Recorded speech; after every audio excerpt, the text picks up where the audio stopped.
Welcome to the Royal Flush Podcast. My name is John Overy, the VP of Sales here at Royal Flush. In this podcast, we cover the ever-growing ins and outs of our state-of-the-art pipelining company. And specific to this episode and this time of year, Kyle and I sit down and talk about March Madness, the great tournament that is college basketball, and we do a couple analogies to business and what we want to aspire to be here at Royal Flush is a blue blood college basketball team. We go over Kyle's favorite parts of March Madness, some of our memories. Stay tuned and have a listen. What the hell is pipelining? 99% of people don't know what we do. Pipelining is a way of making a repair to a sewer line or a drain pipe without having to dig it. We're going to basically put a new pipe inside your roll pipe, and what we do is really, really cool. Ultraviolet light. Without a doubt, is the coolest technology that we have. Mark is the most knowledgeable pipeliner, certainly in New England, that I know. So I always say, listen, I got the best team in the game, and it shows itself in situations like that. You got trailers loaded with every inch of equipment these guys could possibly need. Then you have that whole lining rig that's got everything. And you've got 4 to 5 guys that are going to show up there that are these technically trained guys that all are professionals at their job. Very simple. We're going to be the biggest pipelining company in New England. Welcome back into the Royal Flush Podcast. John, it is the best time of year in Your my favorite time of the year. in my humble opinion. March Madness. So I think when this episode comes out, the games are going to be kicking off right about that.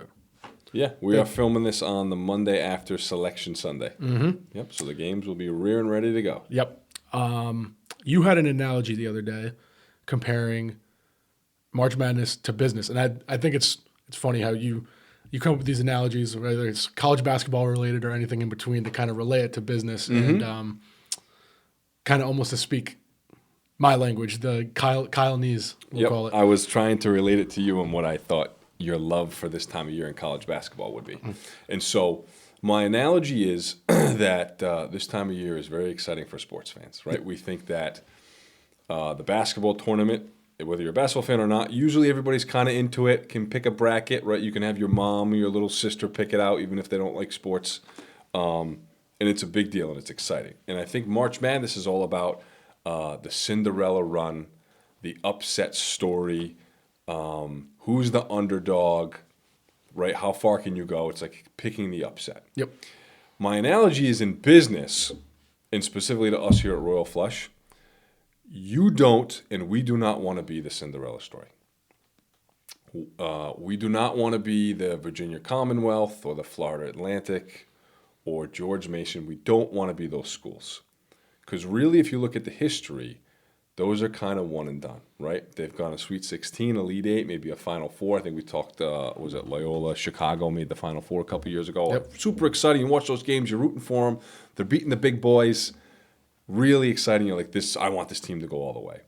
But no matter what, unequivocally in probably the last 30 years, the Cinderella story does not win the championship. Yep. They do not win the big game.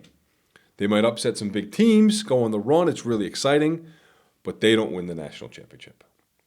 And I think in business and here at Royal Flush, we want to win championships, right? We don't want to be the flash in the pan. We don't want to go on a hot streak. We don't want to get one good player that carries us for a year or two and then we fall back off the face of the earth. We want to be consistent. We want to be the blue bloods, right? So you, Kyle, when I say college basketball blue bloods, you list me 5, 6, 8 teams. What comes to mind when I say that to you? The Blue Bloods, first thing is Duke, North Carolina, the Kentuckys, the Kansas, UCLA, the year in and year out, relatively competitive and always in the mix for a championship.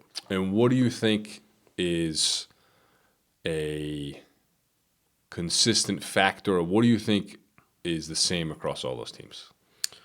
I think it's we talked about this before. I think it's a lot of it is culture and kind of setting the foundation and building blocks to where it's sustainable for a long period of time. So leadership, brand, culture, stuff like that I think are very applicable to business. Absolutely. That's what I think. So I think if you relayed those teams again, if you're a college basketball fan or not, at Duke, you had Mike Krzyzewski for 30 years. At North Carolina, you had Dean Smith and then Roy Williams. like a 40-year span of just like powerful leadership, spearhead, masthead programs. Even Michigan State, who only won one, but they've been here forever. They got Tom Izzo. You've got Bill Self at Kansas. Kentucky's had a bunch of people in and out, but you still have Calipari, which is a big boy name. UCLA. These are like tried and true. You've got a leadership position and somebody in power who has created a culture of winning is the standard and the expectation, and there will be nothing else, right?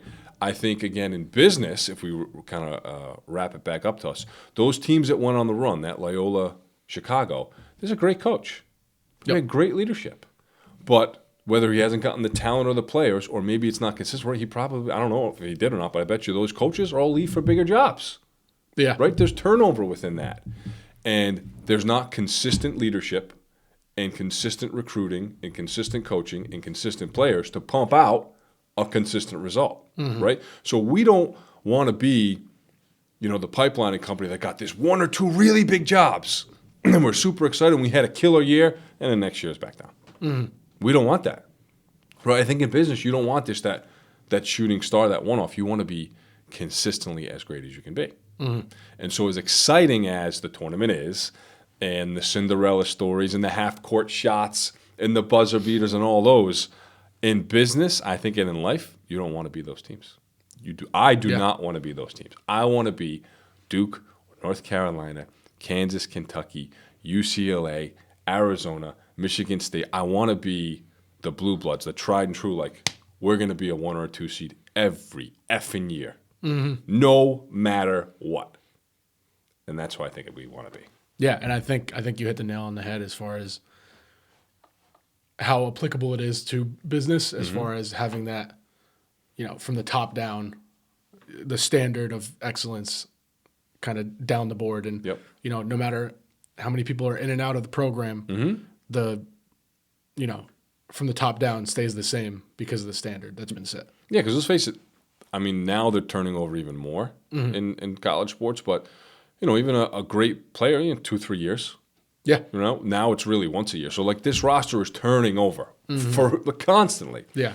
In business, we're perpetually having people in and out. Let's face it. I want everybody to stay as 10, 15, 20 years, but that's not reality, right? You've seen how many guys we've had come and go on our lining crew over the last just 2 years alone. 4 or 5 guys have come in and come out and come in and come out because ultimately they really weren't the best fit, whether they left for personal reasons, we didn't think they were going to produce with us, whatever, right? So you're perpetually trying to find, like, what's the gel? What's the starting 5 that's going to go out and lead us to the title, right?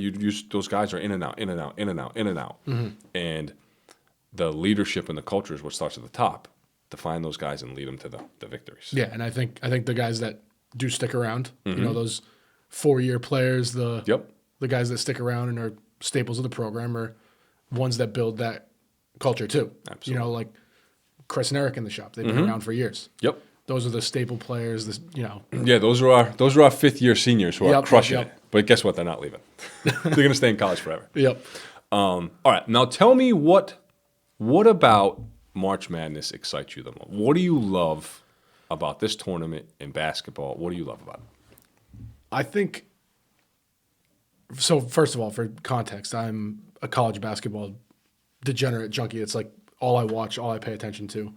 I think I like that it's so universally accepted. Like, it's such a big event. I think it's, as far as American sports go and everyone rallying around one event, I think it's second to the Super Bowl. Yeah, I agree. So I think it's awesome in that you get that Thursday to Sunday for 2 weeks in a row where everyone is just watching these games. Yeah.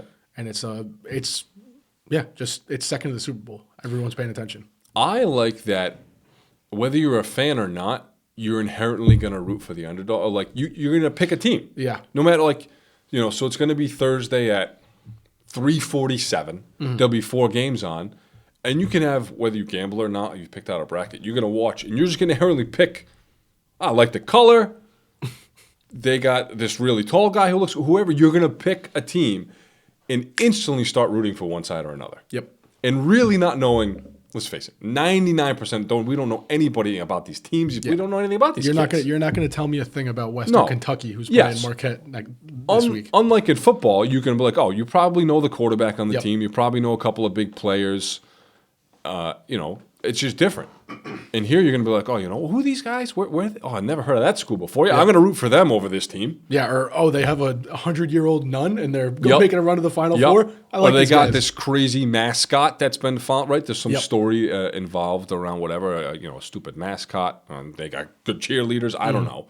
When a couple years ago when it was with Florida Atlantic and they showed their campus. Do you remember this? You might have been too young. Maybe was it like 2012? Yeah, their campus is basically literally on the beach Yep. of the Florida Gulf Coast. And I was like, I want to go there. I was like, I'm rooting for that school right there. Yep. And so you pick, it's almost an unbiased viewing experience of like, who do I want to win? Am I rooting for the big boy? Yeah. Or am I just rooting for the son? I think that is the coolest thing about the tournament. Yeah, and I think having those small schools come in, the automatic qualifiers, where you're forced to give the exposure to these smaller schools where you wouldn't have heard of. It would get boring if it was just a tournament of Dukes and North Carolinas down the board for 32 games in a weekend. Well, that's what college football's turned into. Yeah, And definitely. it's great. Fair. Right? But it's just football's different. It's just a Yeah. different thing. I think you get the magic of the Cinderellas by allowing these small schools in. Yeah, Appalachian State playing against Alabama. I mean, maybe 1 in 100 they have a chance, but like that game is not. That's not going to be. You don't want that in a playoff scenario. In football, you want Michigan and Alabama. Yep. In basketball, you don't mind having Northwest Utah State against Mississippi. You don't mind having that game because anybody can beat anybody in a day. And we've talked about how it's, basketball, there's the 7-game series, so the better team usually comes out. But I think in basketball, especially more than football, like in March Madness where you have that one game and the best team doesn't always win. I think in football, the better team usually wins. Usually wins. Yep. In basketball, there's so many possessions that, a cold run, a cold stretch. If you're not shooting well, you're not shooting well. You're watching these games. There's going to be a game where a team goes 5, 8, 10 minutes scoring 1 field goal, 4 points. It is guaranteed to happen in these first 2 rounds 5 times. And it's going to be one of the best teams. Yep. And you're going to have the team where like, oh, this team actually really, really plays defense. And you'll have a first half 18 to 19 is the score at the end of the first half, right? And you'll have the other games where it's 45 to 40 at the end of the first, right? So you get like a little bit of everything on that scale, and there's something there for everybody to watch. Yeah, I agree. I think it's just the magic around everything. There's going to be so many big games that like. Do you have any games, March Madness wise, where you were like, I remember where I was? For that game? This is old. I think it was 1996. It's the Valparaiso shot. 1996 Valparaiso. I don't know. I don't remember that. You don't know okay. No. Valpo is the school. Yep. There's we'll pull it up after this. There's a clutch by Bryce Drew, I think is the name of the kid who shot it. And his dad was the coach, and it was a clutch 3 at the end, and that was like a pretty big, really, really, really big upset. Bryce Drew, is Scott Drew the dad? I think so. So I think actually this year I was listening to a podcast last night about the matchups. Scott Drew and Bryce Drew are both head coaches, and there's a potential matchup for them. I think in the Sweet 16. Really? Yeah. I remember that game specifically.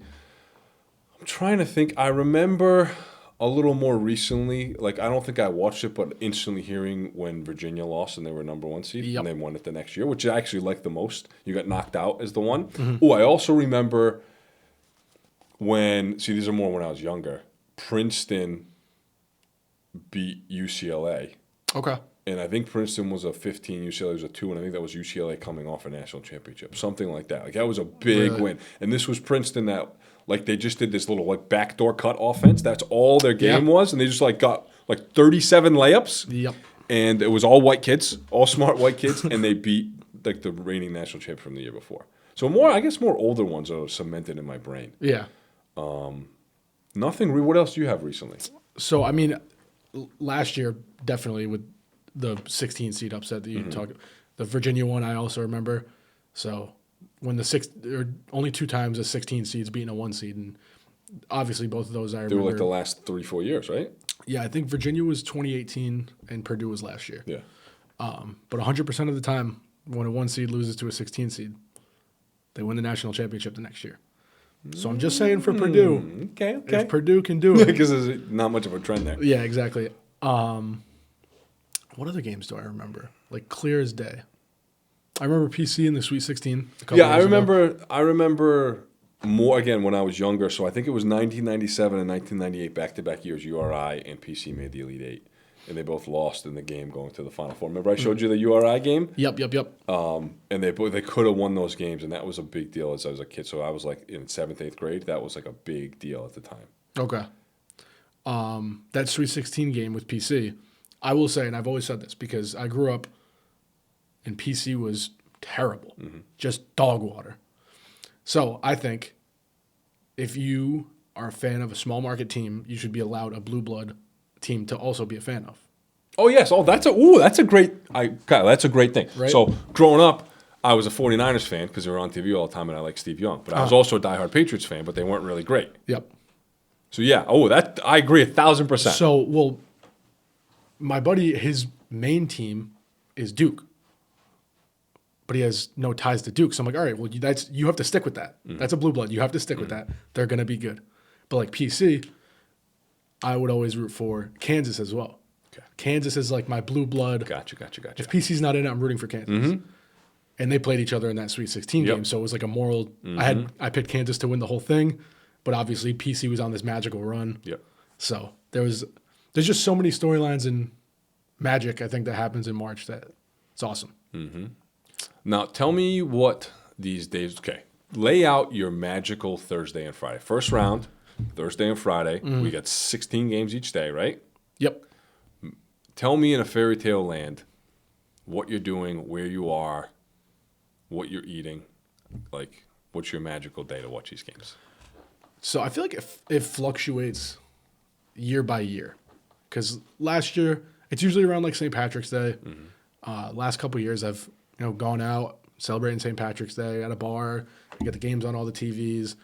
But like growing up, like I remember in high school, I would, take my laptop to the library, and I would just have the games pulled up. Like me and my friends would just sit in the back of the library and have the games pulled up. I feel like everyone's like the anticipation behind the first day, that first like noon tip off. Yep. Everyone wants to watch the games. There's a bunch of them go every 15, 20 minutes they're starting. I don't think there's like a standard thing, but I'm definitely patiently waiting for noon to at least like see what the scores are going to be like, how the games are going to play out. And that's like people count down for New Year's Eve. Like I count down for noon, the third weekend in March. Now, you and I discussed this before. Tell me your strategy for bracket scoring, and I think we're on the same page. Okay, yep. When you fill out a bracket with a group of friends or whatever, what is the scoring or the point system that should be properly in place? Yeah, so I think every round is worth 32 points. So there's 32 first-round games. They're each worth a point. And then given the fact that there's half the number of games in the next round, each game that round is inherently double the amount of points. So each round is just as valuable. It's not like I picked a 1 seed to beat a 16 seed. It's the same amount of points as me beating a national champion. Yep. They should all be round by round equivalent, not game by game. So if we go round, any win in the first round is worth 1 point. Yep. Any win in the second round is worth 2. Yep. Any win in the third is worth 4. Yep. Then it goes 8. 16 is final 4, and you pick the champion, you're 32. Yep. Right? So you're rewarded to pick the Elite 8, Final 4, and if you pick the champion. If you pick the national champion, you should win your pool every single time. More times than not. Yeah. There's no reason you should do it, because otherwise the strategy to picking the upsets, if that point or game was worth just as much as a Final 4 bid, just either go with all the favorites or go with all the upsets, and that's your chance to win. Yeah. So I've actually used that philosophy. I told you I've only filled out one bracket, which is weird for me. I usually fill out like 10 by now. I was filling one out last night, and because of the tiered points, I thought to myself, oh, I can have a little more fun with these upsets. So, because if, I like a 5 seed to lose to a 12 seed, which happens pretty frequently. Yep. If I'm not going to have the 5 seed going far anyways, Exactly. I'm not missing out on that Yep. many points. If you're not going to So pick why don't I them, just turn into Nostradamus Yep. and pick the 12 seed over the if 5 you're seed? not going to pick that team to go to the Sweet 16 anyway, I think that's really the line of demarcation. Those Yep. first round. If you're not going to pick that team to go to the Sweet 16, there's more value, almost like there's more value in picking the upset because you're not going to get rewarded by that extra point. It's insignificant. Yeah, Who cares? if everyone else is going to get the Yep. point, Yep. it's not worth it. I watched the video. Like, there's like some actual like mathematical breakdowns that people do about it, and it's all about getting like if 90% of people are picking UConn to win the national championship, You shouldn't pick you. you're not going to stand out in a bracket pool of like 100 people, 200 people if you also just make the same pick. So there's some strategy behind that is making a different pick. Yes, an opposite pick. Yeah. I got you. All right, so let's wrap this up, Kyle.